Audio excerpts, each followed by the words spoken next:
Welcome to Chitheads from Embodied Philosophy. I'm your host, Jacob Kyle. In each episode of this podcast, I interview a different elder, leader, or teacher from the yoga and wider wisdom community on topics ranging from Eastern philosophy and practices to consciousness studies, social justice, and the human spiritual condition. If you like what you hear, please help us share these teachings with others by leaving us a review on iTunes. And of course, be sure to check out our writings and other educational materials on embodiedphilosophy.com. Thanks so much for listening.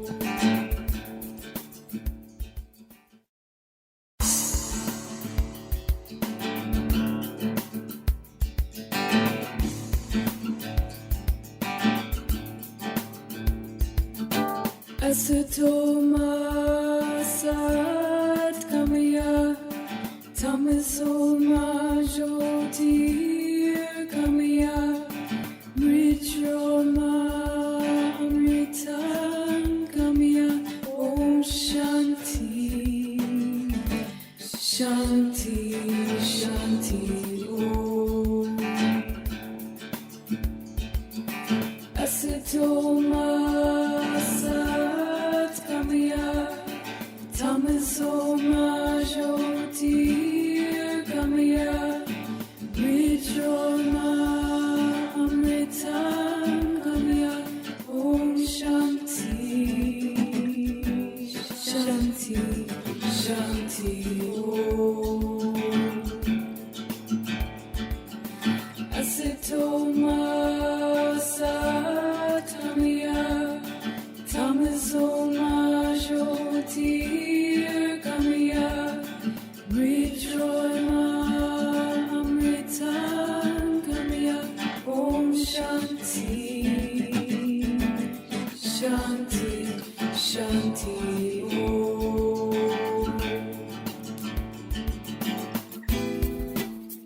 We attain glory of God.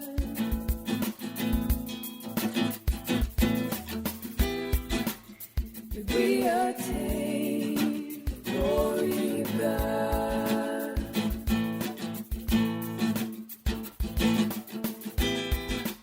We attain glory of God.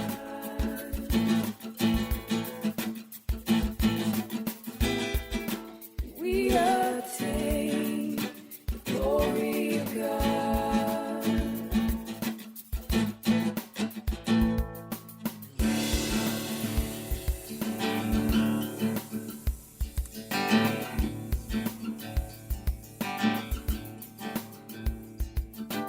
Asatoma sat kamaya tamas. Hi, everyone. Welcome back to Chitheads.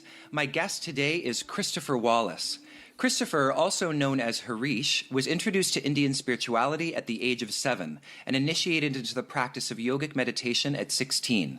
His degrees include a BA in Religion and Classics from the University of Rochester, an MA in Sanskrit from UC Berkeley, an MPhil in Classical Indian Religions from Oxford, and a PhD on the traditions of Shaiva Tantra from Berkeley. He received traditional education at yoga ashrams in upstate New York and India in meditation, kirtan, mantra science, asana, karma yoga, and more. He currently teaches meditation, yoga darshana or philosophy, tantric philosophy, Sanskrit, mantra science, and offers spiritual counseling. Harish is the founder and head faculty of the Mata Mayura Institute. His teachers, mentors, and gurus, in chronological order, include Gurumai Chidvalasananda, Paul Muller-Ortega, Alexis Sanderson, Marshall Rosenberg, Somadeva Vasudeva, Dharmabodhi Sarasvati, and Adyashanti. Harish is the author of Tantra Illuminated, The Philosophy, History, and Practice of a Timeless Tradition. So with that, hello, Christopher. Thanks so much for joining us. Hi, thank you. So it's really exciting opportunity to interview you because I have to say, reading your book, Tantra Illuminated, was quite a game changer for me. I had felt called kind of intuitively to this tradition, but I didn't have a resource to really investigate and be introduced to the whole scale and scope of the tradition, which you do such an excellent job exploring in that book. So I wanted to just start off talking a little bit about that and maybe what your intention was behind writing Tantra Illuminated and anything else you might want to share about that project. Yeah, well, you know, I wrote the book initially by invitation. So it just so happened that the now infamous John Friend of Anusara Yoga was a friend of mine because we had both, seriously studied at Guru Mai's ashram in the Catskills, throughout the 90s. And I was quite young then, but I got to know him before he started Anusara. And then, once Anusara was in full swing about 6 years ago, before that whole scandal, he, asked me to write an overview of the Tantric tradition for Anusara Press. And, it actually was a great invitation because I was given full creative freedom. I was able to dictate the design of the book. He put up all the money, I got pretty much exactly the design I wanted. That first edition certainly had its share of typos, but the design was beautiful and was definitely what I wanted. And the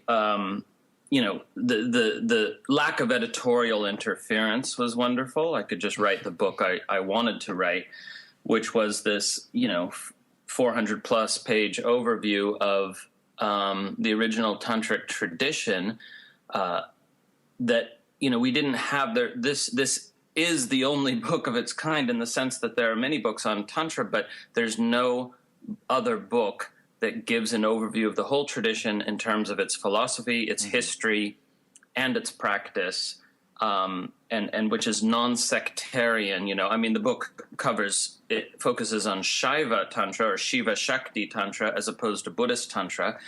However, within that rubric, it's non-sectarian. That is to say, it's not prejudiced towards any specific lineage or lineage grouping or sectarian view, of which there are many. Right. So it is this kind of broad overview, and it filled a niche, that needed to be filled, and that's why I think it continues to sell purely by word of mouth. I think we're well over 10,000 copies now. It's hard to keep track. Wow. But that's purely by word of mouth because it does fill a niche. Yeah. And so it's been great to get feedback. I constantly get feedback from people who say, finally, I can understand what the heck is going on, because all these little pieces of tantric philosophy and practice that people get from different teachers, the book fits them into an overarching, coherent context. And for people who want that, that is extremely satisfying. And I think you might have been one of those people. Yes. Well, and part of the niche that I feel like it's speaking to is what you mentioned at the beginning of the book, which is the appeal to the scholar practitioner, which it seems to me that, there are a lot of books on Tantra, and a lot of them are based on kind of a fluffy distillation of the philosophy or confusion between traditions, or just not an interest in being historically accurate. So I'm wondering if you could just speak a little bit about this split generally between the scholar and the practitioner, and why texts like this that you're offering are so important to kind of begin to transcend that divide. Yeah, thank you for asking that. That's a super important question, because we do have a substantial divide. And if I can describe it briefly, it's simply that on one side, we have very rigorous scholarship happening on tantric philosophy and practice amongst Sanskrit scholars in North America and Europe and worldwide. And these scholars have virtually no communication with the practitioner community, which by and large is extremely confused about historical issues and indeed even philosophical issues. The primary confusion philosophically being, as I said, this kind of inability to distinguish between one's idiosyncratic individual teacher's perspective or individual lineage's perspective against the overarching mainstream view of the tradition. So we do have this, essentially, if we can just simplify it down to a very simple statement, it would be hyper-intellectual scholars who are rarely practitioners, but who understand the tradition well. And on the other hand, practitioners who rarely understand much about the tradition or are educated in anything outside their own lineage. And the practitioners tend to speak in language that's very vague or fuzzy or ambiguous or mystical or airy-fairy. And that's not satisfying to people who want really grounded information. But neither is the scholarship satisfying to people who want a spiritual application of these teachings, not just an intellectual one. So this all leads to the obvious conclusion that the role of the scholar practitioner in bridging these worlds is important, and we have very, very few of them. We need more scholar practitioners. We have a dozen or so prominent ones that are actively working today. In the last generation, we had a great example in Georg Feuerstein. Yeah. And, we now know made many mistakes, but he was a trailblazer and he was a scholar practitioner. And his book on Tantra is really the only one that's comparable to mine.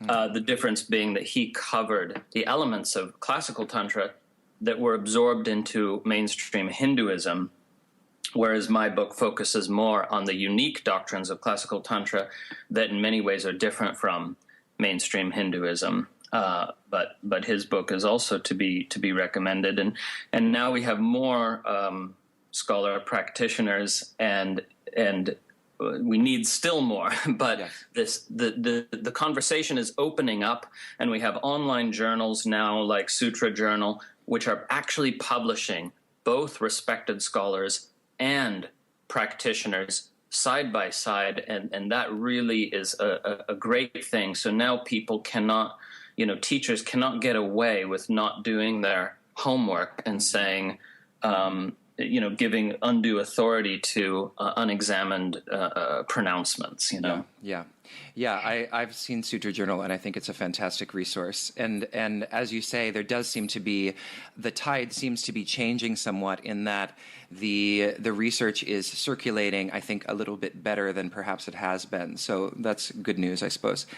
So now I want to talk a little bit about your story and kind of what, I know that you started practicing at a very young age, so I'd love to kind of hear the arc of the story of your practice and how you encountered this philosophy and this practice, and sort of the ups and downs perhaps along the way, if you want to share any of those.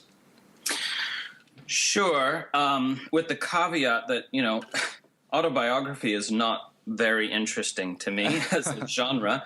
I like telling specific stories and sharing specific experiences, but the kind of arc of autobiography is relatively meaningless to me because I think it's more or less impossible to kind of tell a story of a life in a way that's non-reductionistic. And so, but having issued that caveat, I'll just say, my parents got into traditional forms of Indian meditation when I was young, and I was exposed to, things like Sanskrit chanting and mantras from the age of about 7. Mm-hmm. And in fact, the first time I heard the mantra Om Namah Shivaya as a kid, I spontaneously closed my eyes and had a vision, the only vision I've ever had in my life. Wow. At 7 years old, I had this vision of a being, a very beautiful kind of wise being made entirely of blue light. So this guru-type being, though I didn't even know the word guru at the time, but this guru-type being appearing in a light body made entirely of kind of iridescent, shimmering blue light as soon as I heard the mantra for the first time. And imagine then the impression it made on me years later as a teenager when I discovered that having a vision of a guru or a wise person in a blue light body is a classical experience, recorded in published sources. So that was amazing, right? Yeah. Because there was no context for that. I was 7. I was certainly not reading any spiritual books, and my parents had literally just discovered this and brought home this mantra tape from the meditation center that they had first attended the previous week. So, there's no context at all. And so this vision, in retrospect, taught me a lot about the nature of mystical experience because, the vision that I had was unique to me, but at the same time, it was of a kind that other people have had in the specific tradition that I ended up studying. So I can't explain that logically, but it seems significant. Then of course I had a teenage rebellion period where I'm like, this is weird, and my dad moved on to other things spiritually, and my mom stuck with traditional Hindu meditation, and I thought, that's not really for me. And then at 16, I met Guru Mai Chidvilasananda for the first time in person, and that was a life-changing experience for me, and kind of everything flowed from there. I had my own experience of this spiritual path, and came to it on my own terms. And by the way, I should just mention for your listeners, the word chit, consciousness or awareness, that you have in your chit heads, that's actually the same word as chid in Chidvilasananda. My first guru's name means the bliss of the play of consciousness. And of course, it's the same word again in Satchidananda, being consciousness and bliss, because Sanskrit words change their form depending on the words they're adjacent to. So chit and chid are the same word. Anyway, so that's a Sanskrit geek note. Of course, I ended up Thank you for that. Ended up becoming a Sanskrit. I mean, long story short, I got into meditation. I kept going to the meditation center religiously, even in those turbulent teen years of discovering sex and drugs and rock and roll, all of which interested me. Yes. And the thing is, though, I kept a lifeline that I think was a saving grace in the end to the meditation practice. And once I got kind of more and more into it in my early 20s, I wanted to go deeper. And the ashram, Guru Mai's ashram was great, but it didn't offer advanced studies. It didn't really even offer intermediate studies. They needed to appeal to a wider base of relatively uneducated yogis, partially just to fund the massive place that they had, that they've since downsized, and so they didn't have to have that, huge scene. But anyway, at the time, this was like 1997, I decided to study deeper, and I was delighted to meet, Paul Muller, who had just gotten a professorship at the University of Rochester. And so I went there as an undergrad, age 24. I had never gone to college because I didn't know what I wanted to study and why do it otherwise, So I went. I was a freshman at age 24. Oh, you didn't go to your first year in college? You were 24 years old? Yep. Oh, wow. Yep. Yeah, because I didn't believe in going to college without knowing why you wanted to be there, And it ended up being a very wise thing because with focus and dedication, knowing what I wanted to do, I got almost straight A's for 4 years, which I never would have done if I'd gone to college at 18 or 19 years old. Right. So if any parents are out there hearing this, take note. Pressuring your kid to go to college before they're ready, it hurts everyone, I think. But anyway, so I did end up doing really, really well. I studied with Douglas Brooks and Paul Muller, and I ended up gravitating much more to Paul, his teaching style, and the content of his teaching, who I think is simply a brilliant scholar, and as well as a practitioner, a very, very dedicated practitioner. And he, checking out his published articles and his teaching, I recommend either of those. So then I wanted to go even deeper, because what I discovered when I got into Tantra and Shaivism, the religion of Shiva Shakti, and specifically Tantric Shaivism, I discovered a spiritual tradition that seemed to go infinitely deep. The richness of the teachings and the subtlety and sophistication of the spiritual wisdom was just what I really wanted, because I was so turned off by that time, 2001 now, that I was so turned off by the watered down or made ready for prime time or bastardized versions of these beautiful spiritual teachings. And so I discovered to my delight that there really was a tradition that took it as deep as you could possibly want to go. Mm-hmm. And it wasn't airy-fairy, in the sense that there was real substance behind the teachings, that if you inquired, it was a tradition that encouraged questioning.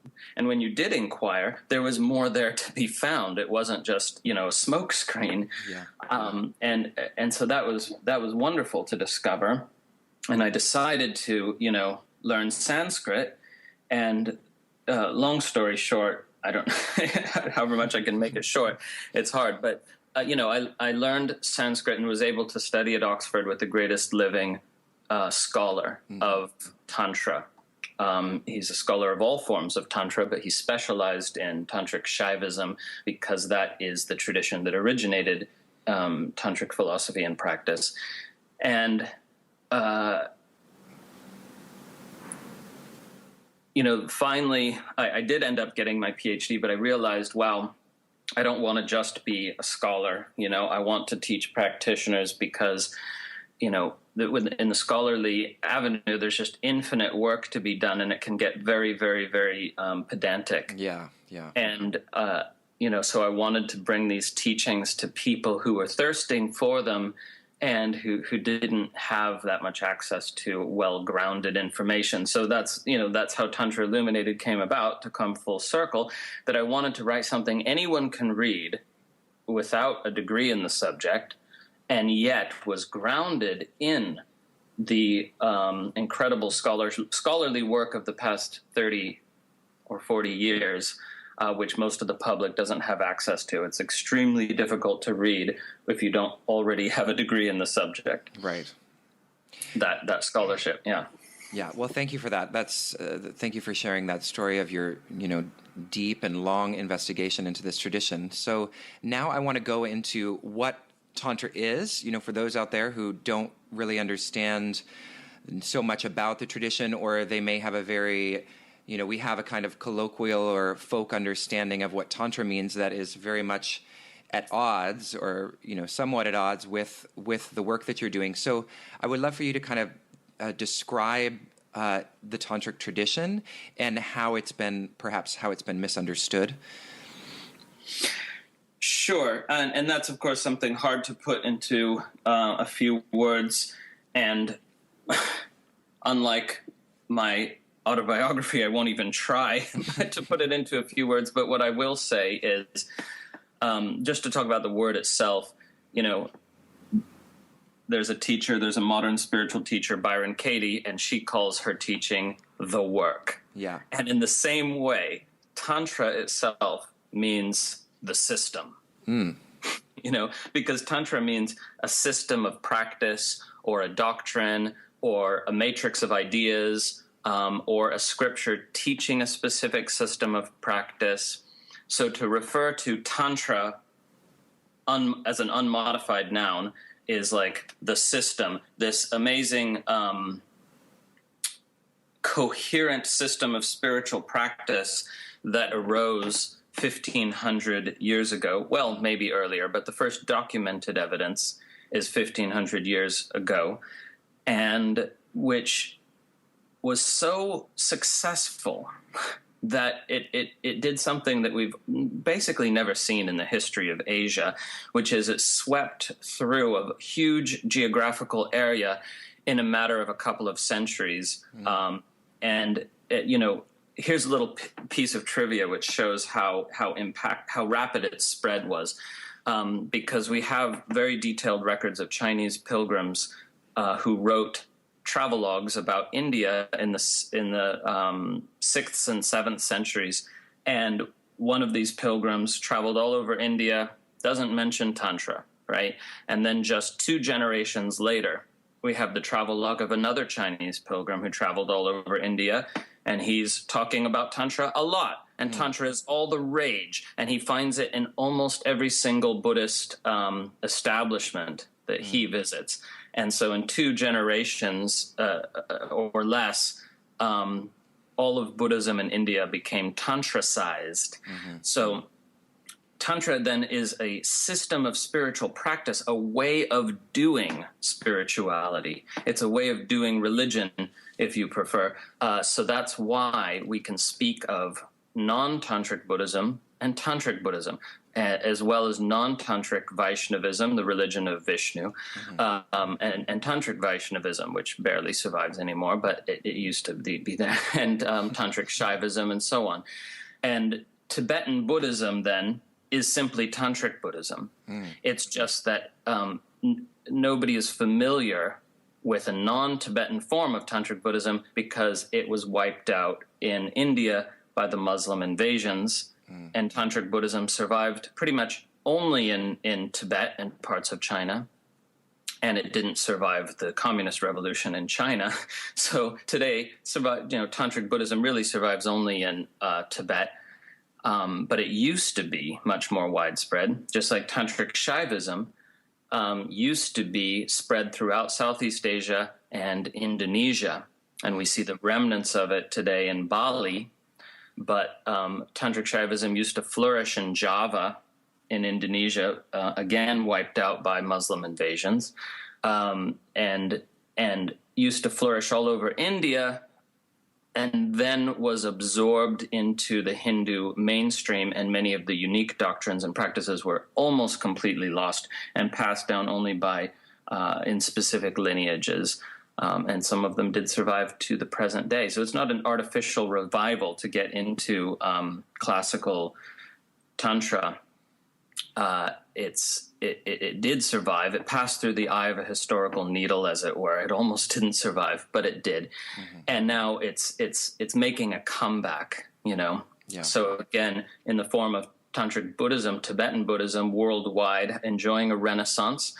And of course, that is a very institutionalized form of Tantra, and it's quite dogmatic compared to Shaiva Tantra, which is much more yogic, much more grassroots, much more organic and fluid in its nature. So those people who are not drawn to institutions enjoy the teachings and practices of Shaiva Tantra even more than Buddhist Tantra. So I think that's why we're seeing this surge of interest over the past generation, especially of interest in Shaiva Tantra, even if people don't even know the name of it. When they encounter the teachings, when they hear about the teachings from any kind of well-grounded source, people get very excited. I've seen amazing reactions to these teachings literally all over the world. I've taught in South America, Mexico, North America, Europe, India, all over the place. And everywhere people give a very, very strong positive response to non-dual Shaiva Tantric teachings. So how did the word Tantra become so associated in the West with a form of sex, and then also in parts of India with black magic? How did that kind of transformation of meaning? Well, that is a long story as well, and I just want to refer the listener to another podcast if I can, because I talk at length about this question there, and I don't have time to do so here. So Ashton Sabo's podcast, gosh, what's it called? Shivani or Shivana or something. Anyway, maybe we can provide a link to that. Sure, I'll put that in the show notes. Yeah, and so that's an hour-long discourse on this very topic. Okay.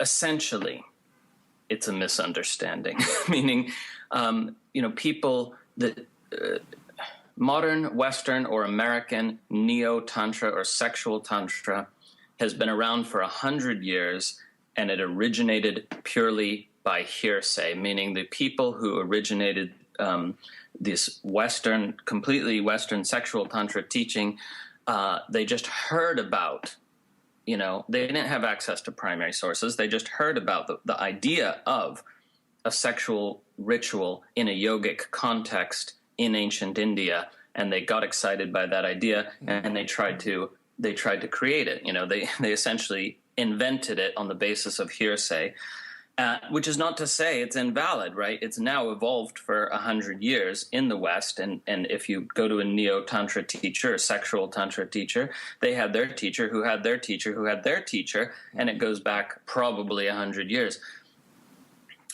So I'm not invalidating it. I'm just saying there's no direct connection to the original tradition. And indeed, in original Tantra, we find 0 sexual techniques being taught. We do find some sexual meditations, but no techniques for enhancing or maximizing sexual pleasure, because that was never a part of original Tantra. Only modern neo-tantra or sexual tantra, whatever you want to call it. So the two words to me are simply homonyms. They happen to sound the same, and they're not the same word. English tantra and Sanskrit tantra, is one way to distinguish. So how did the misunderstanding come about? That's way too complicated to get into, but Robert Love has written on the subject very cogently.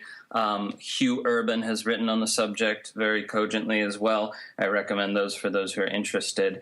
And I've mentioned elsewhere that Westerners saw these images of deities copulating, and those are real tantric images, these images of deities copulating, and they thought, this is a religion of sex, where in fact the images of deities copulating, like Shiva and Shakti, or Buddhist deities, same thing. These images are actually metaphorical. When Shiva and Shakti are depicted making love, that's supposed to communicate to the viewer the intimate interconnection of awareness and energy. Shiva is pure awareness, or silent, still, spacious awareness, and Shakti is flowing patterns of energy. And the image in one go manages to encapsulate and communicate the whole goal of the path, which is to bring transcendental pure awareness and the flowing energy patterns of human life into perfect harmony. So the image communicates that better than any other image could, because making love is blissful. Making love is union when it's done right. Okay, it's a merging, it's a oneness, right? But what's being depicted is the oneness of awareness and energy, of the transcendent and the immanent. And that is the whole goal of the tantric path. That's what that image is communicating. It's not telling you, getting it on is the path to liberation. That's not what it's communicating. Of course, the tradition had nothing against sexuality. It was sex positive in that sense, but it wasn't putting sexuality forward as a means to liberation either. Okay, so what you're saying here, we're already kind of transitioning into the conversation about non-dualism. So now I guess I just want to bring that word into the conversation, and maybe have you're already doing it, but maybe have you elaborate on what non-dual tantra means, what it looks like, and how it might be contrasted to a dualistic understanding spiritually. Yeah, so the word non-dualism is almost synonymous with monism, but not quite. Monism means there's only one thing in all of existence, and that is what the teachings tell us, but they prefer the term non-dualism, which translates the Sanskrit Advaita or Advaya, because non-dualism specifically connotes as a term that there appear to be two things that are in fact really one. Yeah. And that's what they did want to emphasize, that there is a two-ness to reality, or a threeness, depending on how you look at it, but a fundamental two-ness, and that is consciousness and energy, where matter is included within energy, and that these two are in fact one, and that to discover that truth experientially is the goal of the path. We find this teaching in multiple branches of the tradition, expressed patterned flows of energy. So the tradition is saying, look, this absolute silent, still void that you encounter in deep meditation is actually the direct source of every form. And the formless void embodies itself as form. And that, in other words, there's no ultimate division between the transcendent and the immanent. Now, this can sound like an esoteric mystical doctrine, but it's actually has great practical implications. Number one being that it erases the boundary, the human-made boundary between the spiritual life and the worldly or mundane life. There is nothing unspiritual in this view. That is to say, everything is an expression of spirit. Now, having said that, of course, there is behavior and conduct that doesn't lead to realization of the truth and therefore is unspiritual in that sense, right? But in this deeper sense of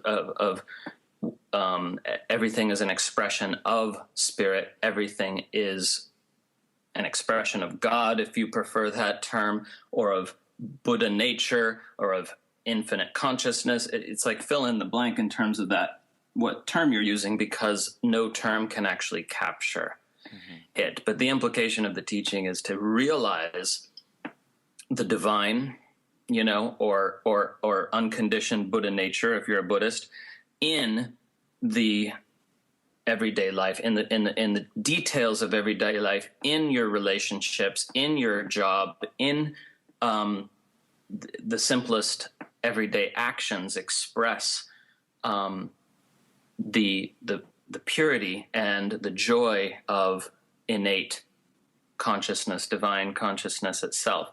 So it's hard to put that, in a few words effectively. But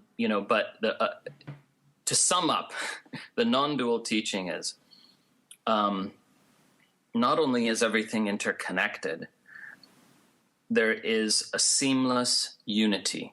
There are no actual divisions in reality, and everything is a seamless unity of flowing energy and awareness, and all the kind of divisions we create within ourselves and between each other are artificial. And when we dissolve those divisions and experience seamless unity, it leads to a practical outcome, which is natural compassion, love, and respect for all beings, for nature, for the environment. It creates a different paradigm to live in when you actually experience seamless unity. It's different from just believing in unity. Believing in unity doesn't put you in the different paradigm. You must be experiencing it, and then you automatically are in this different paradigm where your behavior reflects your experience, and your behavior, without any effort whatsoever, is beneficial to all beings. That's the tantric vision, kind of in a nutshell. And I could say more and come at it from different angles, but... So, yeah, I want to ask a question based on kind of, I'm imagining sort of someone who is encountering what you're saying, what you said about all expressions of life being divine, and somebody maybe with a superficial understanding who's also a drug addict would say, okay, well, since, this implies that there's no hierarchy of value because everything is equally divine, what is the teaching that then would encourage someone who is addicted to drugs, or who is otherwise in a kind of very limited experiential place? How would they, because it seems like they could interpret the teachings as everything is divine and then see this is equally divine as anything else. So what internally to the tradition would aid someone to rise out of this kind of form of suffering? Well, I think that's a great question, and if an alcoholic or a heroin addict says, "Hey, alcohol or heroin is divine too, so who are you to judge me?" from the tradition's point of view, they actually have a point that we don't have the basis on which to make a moral judgment about that. Yeah. And the thing that kind of the teaching that offers them a hand out of that situation, if they want it, is precisely not there's something wrong with what they're doing or that it's not divine. It's that the course of action they're engaged in doesn't lead to experiential realization of divinity in all things. Even though divinity is in all things, that doesn't mean you're experiencing it, you know? So if the person who's an addict decides they want to have that experience, if they decide they want to be free of dependence on a substance and experience the divine equally in all things without recourse to any substance, then the tradition says, hey, we've got tools to help you with that, and we've got a hand to lift you out of that quicksand. But if you want to go down that road, and if you want to destroy your body with those substances, fine. Go right ahead. Like, who are we to say that that's wrong? Right. Who are we to say that you're a bad person for doing that? We can't, there is no moral high ground in that sense in the tradition. And yet there's a profound compassion and a willingness to help as soon as the person says, I want to make a change. I want to do something different. This isn't actually leading me where I want to go. So I think it is possible to actually relinquish judgment of other people for their actions, and yet at the same time acknowledge that those actions may not lead them to realization of the truth or to real fulfillment. And you know, that's okay. It's okay that, you know, not everyone is interested in those questions, at least in this lifetime. Okay. So how does, just going back to the subject of non-dualism, how does the non-dualism of Shaivism differ from the non-dualism of Vedanta? Yeah. So you, as an interviewer, have an incredible skill in asking the questions that to answer require fully, a long answer. each question. I just want the listeners to know each question would require a full hour, really, to do justice to. But the short answer is this: it's a very significant difference, and people with a superficial understanding of Indian philosophy or yoga like to say, "Oh, they're all saying the same thing. They're all saying oneness. We're all one." Well, first of all, that's not true. There's yogic philosophies that posit two-ness, that as absolute, spirit versus matter, and never the twain should meet. But yes, Vedanta and Tantra are both saying oneness, but in a very different way. Why? Two things.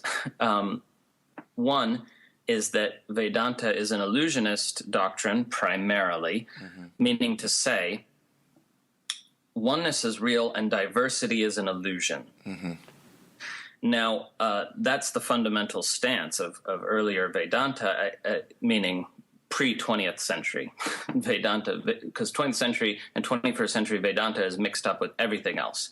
Right. But Vedanta, properly speaking, says diversity is an illusion. I think that's a very problematic stance, especially as our discourse has gotten very sophisticated in how not honoring diversity in our society, whether sexual or racial or any other kind of diversity, I should say ethnic instead of racial, but not honoring diversity is a form of oppression, becomes a form of oppression.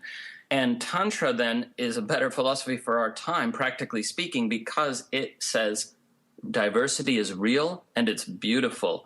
One consciousness becomes all these different forms with different desires, and that's all beautiful. You know, diversity is not an illusion. This one divine consciousness really does become these different forms, even though it retains its essential essence. Whereas Vedanta says, no, that transformation is not real. That's illusory. Nothing has ever really happened. All action is an illusion. And so the practical implications are big, because as a Tantrika, you don't have to renounce the world. As a Vedantin, as a strict Vedantin, you need to renounce the world, because it's it's what deludes you, because the world, oneness is real, and this apparent diversity, which brings you into, from the Vedantic point of view, is problematic. Now, the other main point is that Tantra criticizes Vedanta by saying they have no Shakti, meaning the vision of consciousness in Vedanta is static and unchanging. That's why they have to assert that diversity is an illusion. Whereas in Tantra, consciousness, divine consciousness, the ground of being, is dynamic and self-transforming. So dynamism translates the word Shakti. So essentially it's radically different views, because Tantra is saying, the divine is inherently dynamic. Desire and action are inherent to the divine itself. Whereas Vedanta is saying, no, desire and action are part of the realm of illusion. The divine is an absolute unchanging reality. Now, this is a stark contrast then, and it's, there's a much more subtle way to talk about these things, but the contrast is real. Mm-hmm. Mm-hmm. So, like I said, it would have to be a longer answer to explain why the Vedantins arrived at that view and why it made sense within their context, and then why and how the Tantrikas criticized them. And, we're eventually successful, because in modern Vedanta, there is a tantric spin that's given. A modern Vedanta teacher usually has a tantric spin to their teaching. Mm-hmm. So in that sense, Tantra won that particular philosophical debate about the nature of reality. Well, for giving you questions that require a lot of a long answer, you're doing a very good job at answering them succinctly. So thank you. One of the things that just kind of came to me as you were mentioning this, and what I've thought about before, is how interesting it is that, and I know this is changing, but generally within the context of teacher trainings or study of yoga philosophy in general, the Upanishads and the Vedanta are studied very closely, but really it is the non-dualism of Shaivism that seems much more appropriate to a Hatha yoga-centered yoga practice, since it's not a renunciant thing. It's you're looking to kind of deepen and unite with your body in some way. It just seems like it's more conducive. And is it also true, from what I understand, that Hatha emerged from the traditions of Shaivism as well? Yes. I mean, there's two important things that are operative here, and I think this is so important for modern yogis to be thinking about. So, first of all, there's a conflation of yoga with Hinduism that happens. And by that I mean that Vedanta is not yogic originally. Modern Vedanta is taught in conjunction with yoga, but for most of its history, Vedanta was not yogic, meaning no psychophysical practices were approved as a part of it. It was purely an intellectual contemplative philosophy that sought experiential realization, but purely through contemplation, not through any psychophysical practices of yoga whatsoever.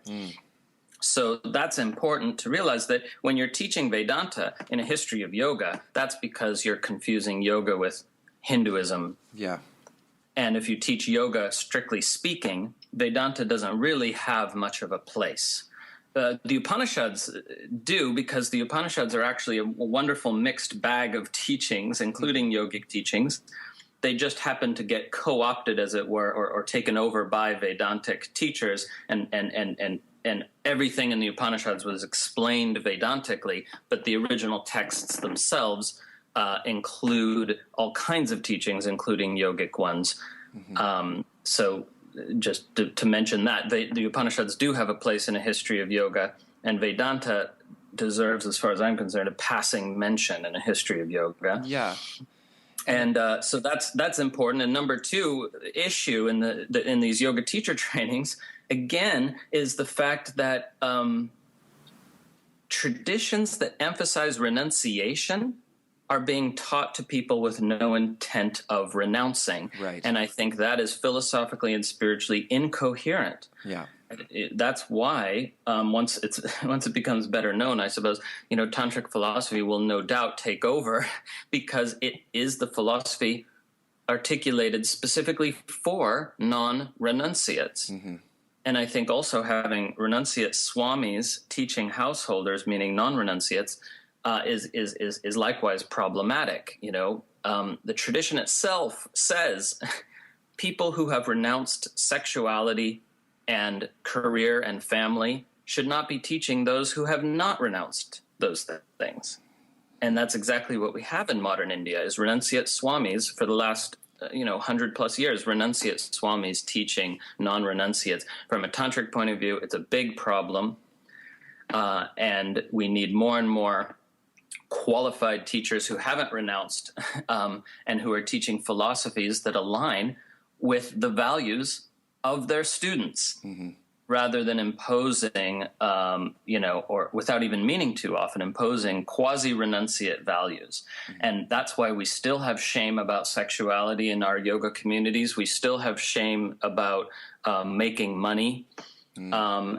And things like that. And even though we like to act as if we don't have those things, it's undercurrents of Puritanism mm-hmm. that come from these renunciate traditions. Yeah, that's so interesting. I mean, what I find as well is, there's this confusion between trying to teach renunciant traditions and teachings, but also then trying to change, to confuse kind of what they were originally intending with a non-renunciant practice. So trying to kind of contort the teachings to fit the modern milieu in a sense, which is what I see a lot of times happening in the distillation of some of these philosophies, is like, okay, we're just going to pass over that, very obviously glaring renunciant teaching, and we're going to try to, retranslate and appropriate in our own kind of way that works for us these other teachings, which I think we'll get a little bit more into in a moment when we talk about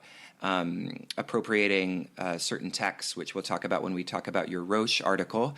But before we get to that, I would love to, I was thinking about when I went to one of your teachings recently in Brooklyn, to one of your talks, you talk about, which I thought was so interesting and important, this idea of enlightenment.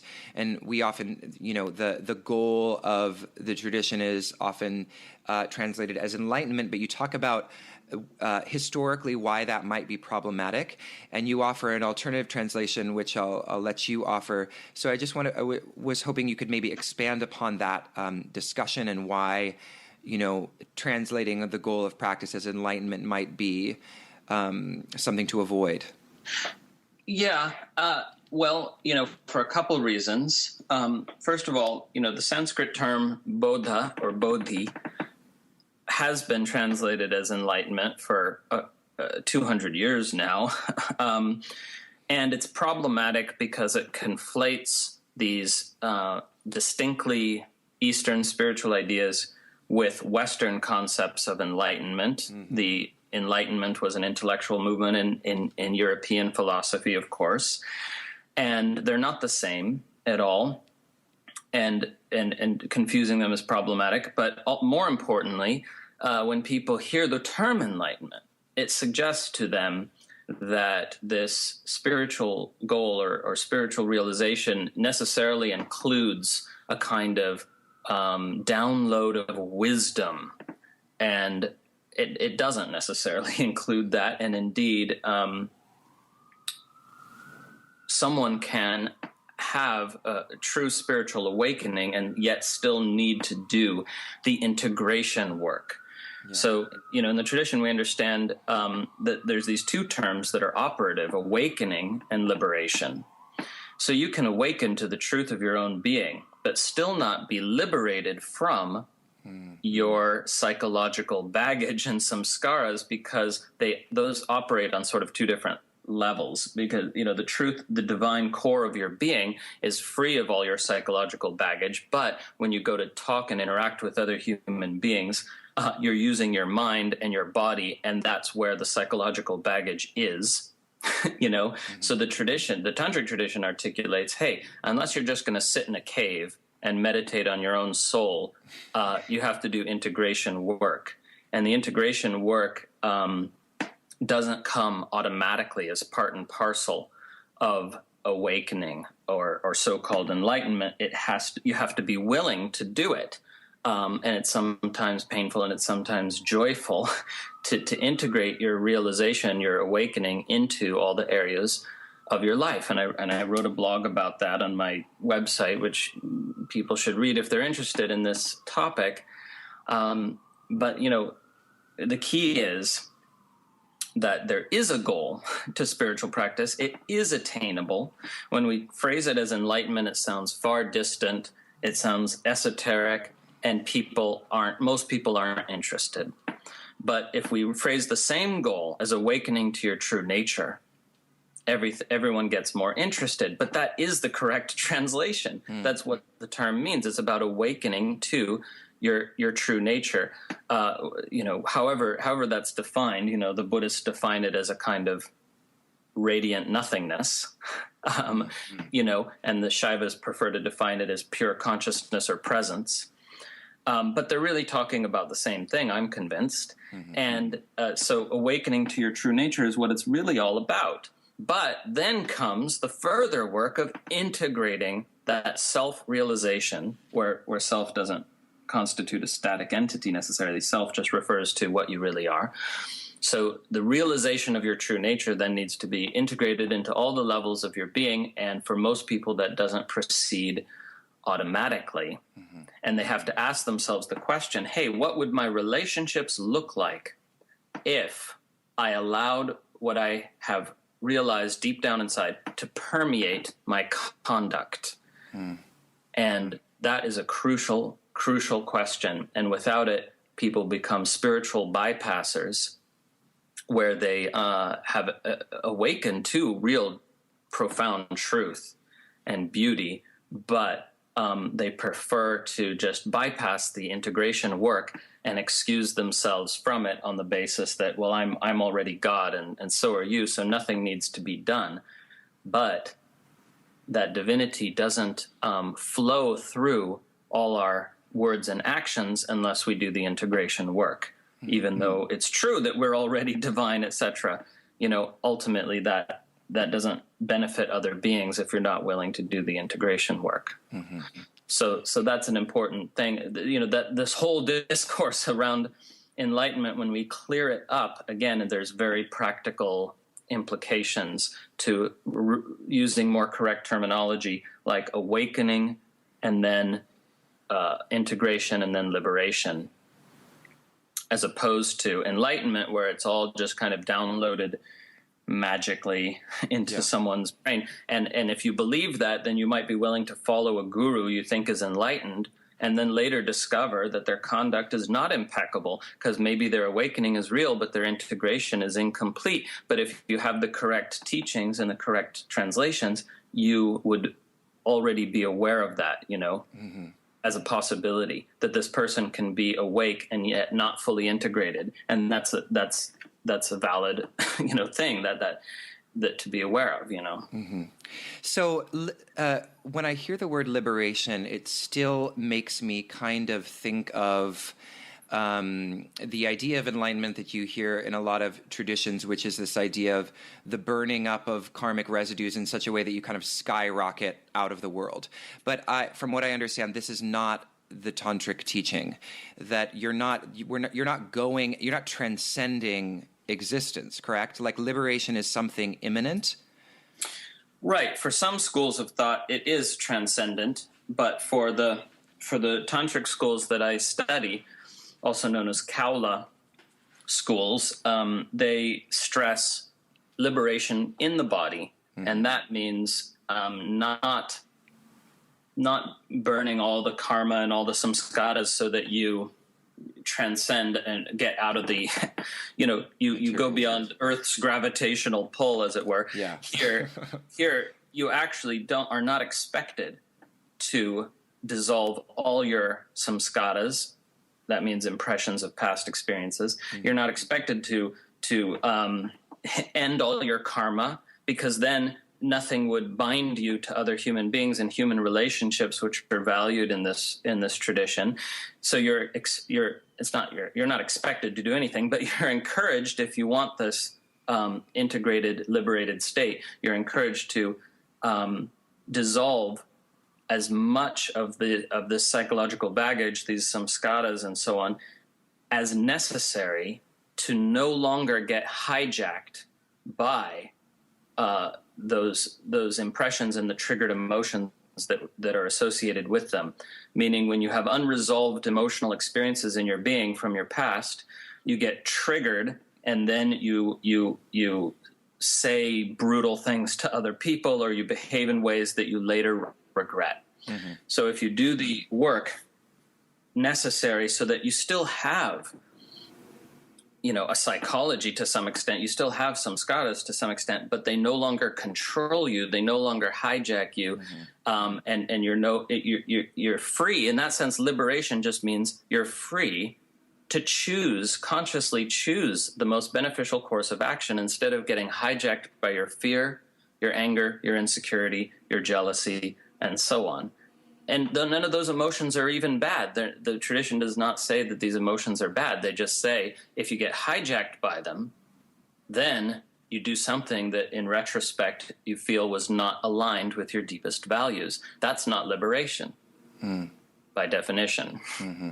So yes, it does. But I have a further question, or a follow-up question, which is, so following liberation, do you continue to reincarnate? In other traditions, after you've reached liberation or enlightenment, you no longer reincarnate, which always to me sounded like a real bummer, because I was like, well, reincarnation sounds fun, so why would I want to end it? That doesn't sound like a great. Except. For most human beings in the history of the world, embodied existence is dominated by suffering. Right. If we're extremely lucky, and it's important to remember that we are, that we are, and that the teachings about getting out of the reincarnation cycle are contextualized in cultural environments in which embodiment for most people is suffering, and still is for so many people around the world, indeed the majority.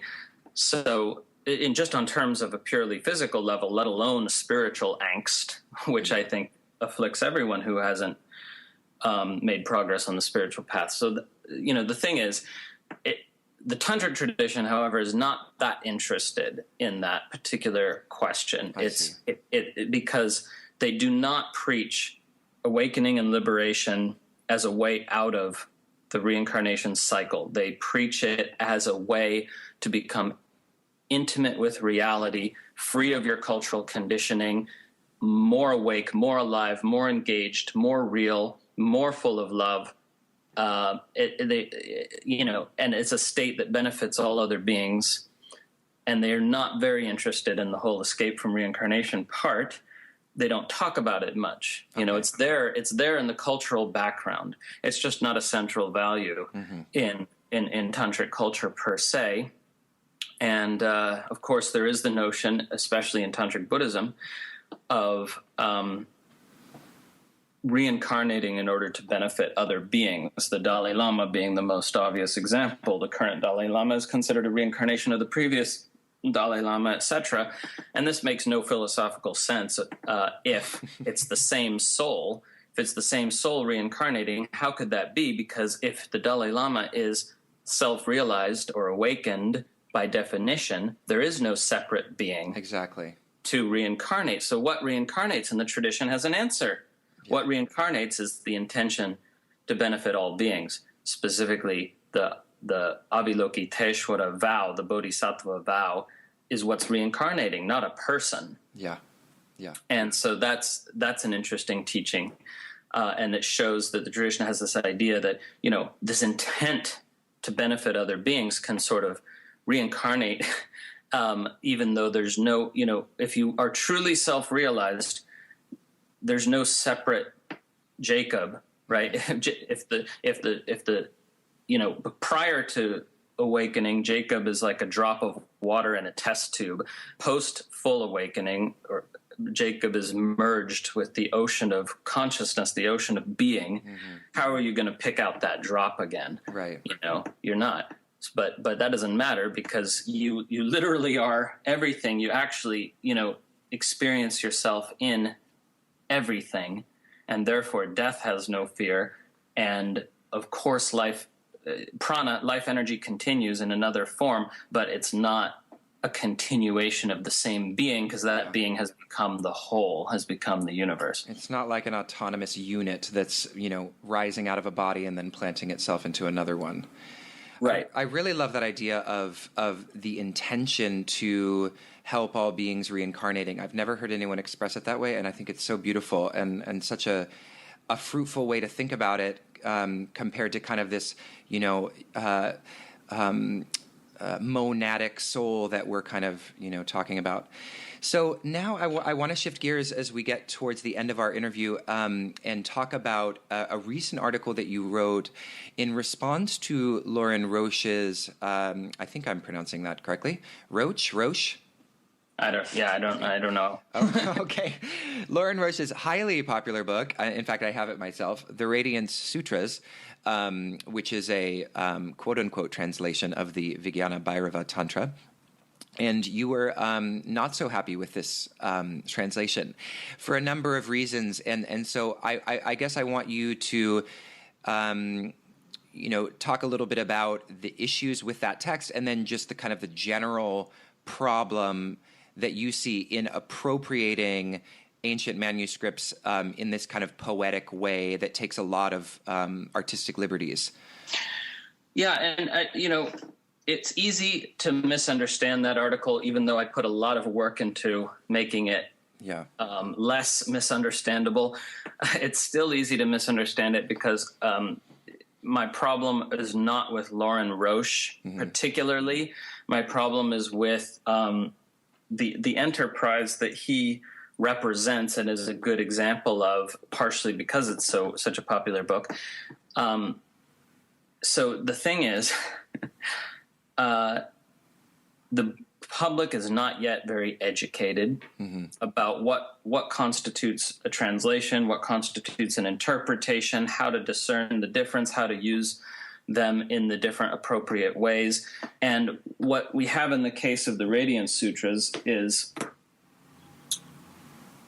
a poetic rendering, an attempt at a poetic rendering of a primary source in Sanskrit called the Vijnana Bhairava Tantra, which is a very important scripture in the lineage that I especially study.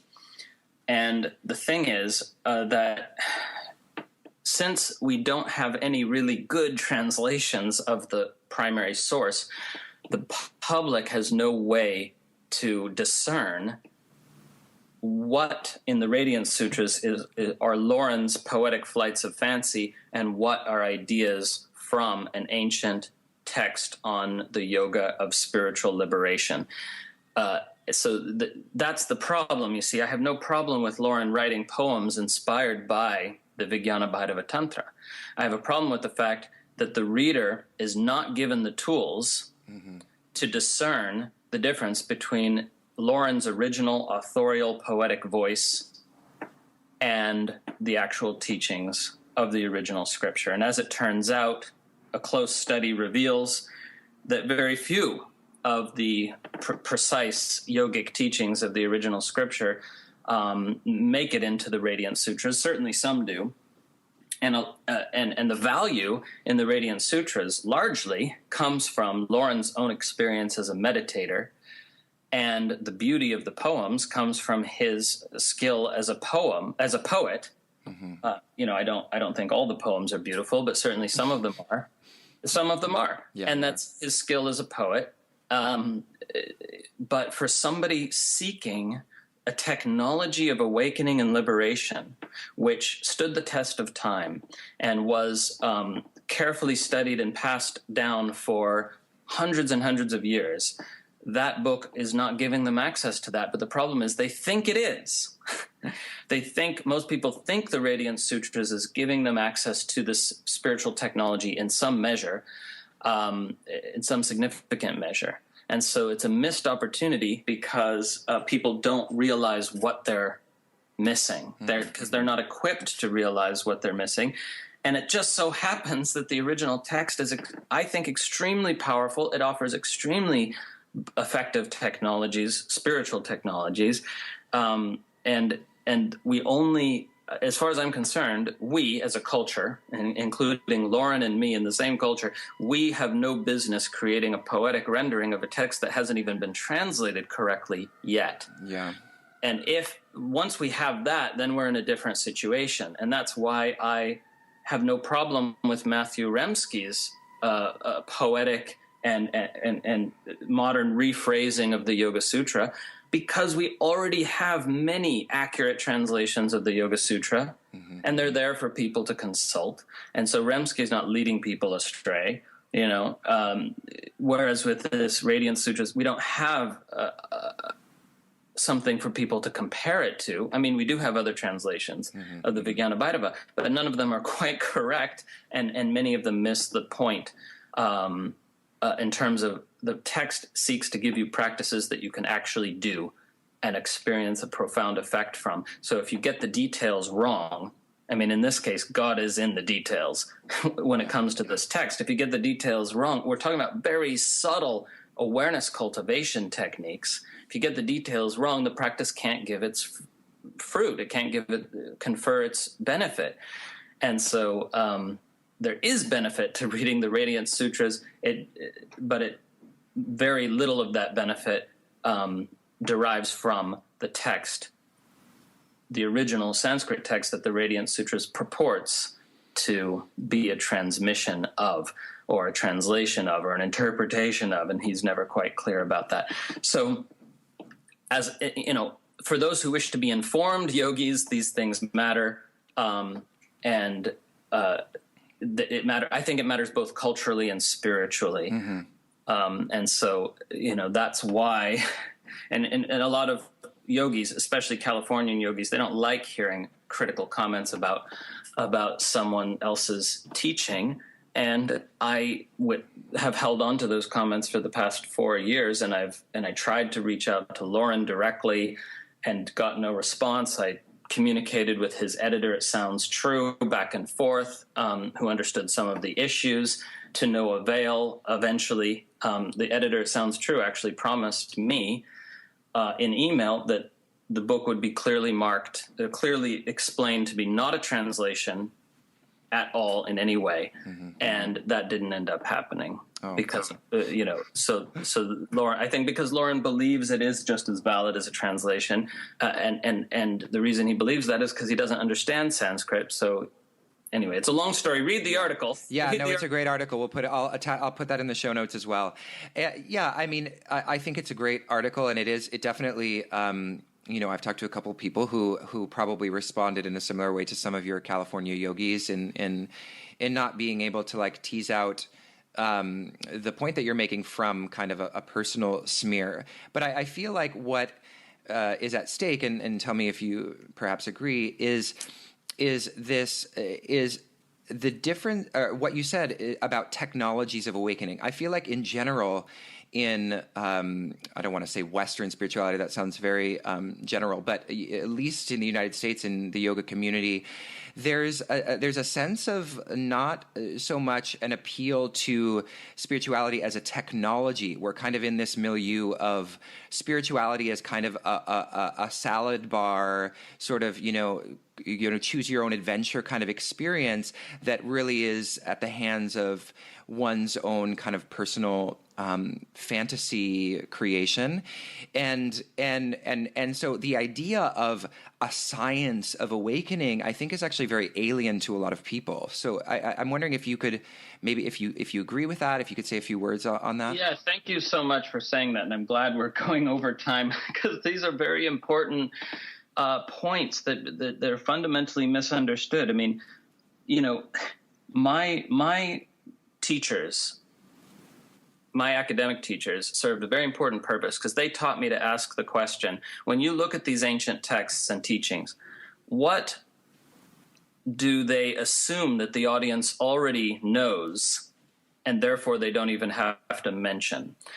And so fundamental presuppositions are different in this modern Western yoga culture and the ancient culture of these sources. Fundamental presuppositions are different. And one of the best examples you just raised, which is that modern yoga practitioners and spiritual practitioners generally are often oriented to experience, having beautiful experiences, mystical experiences, revelatory experiences, whereas the original tradition is oriented not so much to experience, but to accomplishing a fundamental and permanent paradigm shift, of which experience is only a byproduct, you know? Right. So that fundamental orientation is so crucial and accounts for the very different results we're seeing. People in the West who do yoga are having lovely experiences, but rarely are experiencing undergoing the fundamental paradigm shift in which, as the tradition says, you see the truth, the wordless underlying truth of reality so clearly that you can't unsee it again. And you enter into a different paradigm and from, you know, permanently. That's what the tradition's interested in, a change in your default state of being and your default state as opposed to how high you get experientially. Right. They're interested in changing the default state, the state that you come back down to when the experience, whatever it is done. Mm-hmm. And so that is a crucial thing to contemplate as a yogi, is like, what am I actually doing here? Am I oriented to experience, or am I oriented to a fundamental paradigm shift or shift in my default state? That is harder to accomplish, but ultimately, I think, far more fulfilling than any number of blissful experiences. Yeah. And I in fact, you mentioning blissful experience, it makes me recall something that you had said in your talk in Brooklyn, which is the idea of Ananda. The idea of Ananda is not, it should not be confused with kind of these, you know, momentary highs. That's not what we're talking about. You mentioned how Ananda is actually something that persists even when pleasurable and unpleasurable experiences are taking place. Is that correct? Yes, that's more, yes, but the tradition actually articulates different kinds of Ananda, but the deepest, in the, like, 7 kinds of Ananda, but the deepest kind of Ananda is the quiet but deep contentment with what is, the love for the whole of reality that persists even in experiences of grief, sadness, longing, sorrow, that there's a bliss, a subtle but very strong kind of bliss, which is simply the joy of being alive, which it's possible to access so deeply that joy of simply being alive and being aware doesn't go away, even in very painful experiences. So it's the bliss of accepting the coming and going of all that comes and goes. Not only accepting, almost rejoicing in, sort of quietly rejoicing in the coming and going of all that comes and goes. That's very different from the kind of bliss that comes and goes. Right. Yeah. Well, that sounds like a beautiful place to be. I hope I get there someday. And also, I can't let you end it there, because to imagine it as, you know, as a future state is Exactly. spiritually problematic. We just want to acknowledge, okay, this state already exists within me. Mm-hmm. I just want to deepen my experience of my own being to where I can access that already true thing, you know, within me. So it's not a state to someday get to, but if I can deepen, starting now, if I can deepen into the now, deepen into my experience of my own being, more and more I taste that which is already true, my capacity to be in love with reality as it is. Okay, that's a beautiful place to end it. Wow, thank you so much, Christopher. This has been great. I think we've covered some really interesting and important topics. To close, I just want to ask you, or give you an opportunity, I guess, to share where people can find out more about you, any courses that you might have going on that people could look into, and anything else you want to share. Yeah, well, I should mention that in my spiritual value system, I'm not so much into branding, so I don't think branding reflects the original tradition very well. So I don't name my teaching anything. I don't call it a specific kind of teaching. My website is Tantric Studies, Tantric spelled with a K, and that's obviously a very general term. Yeah. And you know, the thing is, each teacher automatically is unique without having to brand themselves. But what I try to do in my own unique way is give the practitioner access to very well-grounded information, access to the original tradition as transparently as I can. So if I have a niche, that would be, I suppose, it. And you can find out more about that to .org. Sorry, can you repeat that? You broke up a little bit. Translations of Sanskrit texts that I try to make as literal and accessible as possible. Again, I try to be transparent, and whether I'm successful or not, other scholar practitioners will have to make that call. But certainly, some blogs are there that people have said are very, very not general discussions of the spiritual life. And there's, I also offer courses through True Education, TRU, True Education, which is a spiritual education portal. So, and with those resources plus my book, they lead you to yet more resources that I don't have to list here, because you'll find them by exploring those. Yes, and I can't recommend your website too highly. I think that the blog posts that you've offered on your website, tantricstudies.org, for all the listeners, they are incredibly informative and interesting. So definitely check that out. And True Education was, I think you broke out a little bit when you were saying the website. Isn't it livetrue. What is it? Org. Org. True, spelled TRU.org. That's where my courses are available through there. So my free writings and videos are on tantricstudies.org, and my more in-depth courses are on livetrue.org, along with some other teachers' courses too. Okay, wonderful. All right, thank you so much, Christopher. It's been a real pleasure. Thank you. All right, talk to you soon. Okay. Bye-bye. Bye. Well, that was our interview with Christopher Harish Wallis. I hope you enjoyed it. For more information about Christopher and his teachings, please check out tantricstudies.org. That's tantric with a K, studies.org. And for information about his online courses, check out livetrue.org. That's livetru.org. Thanks so much for listening.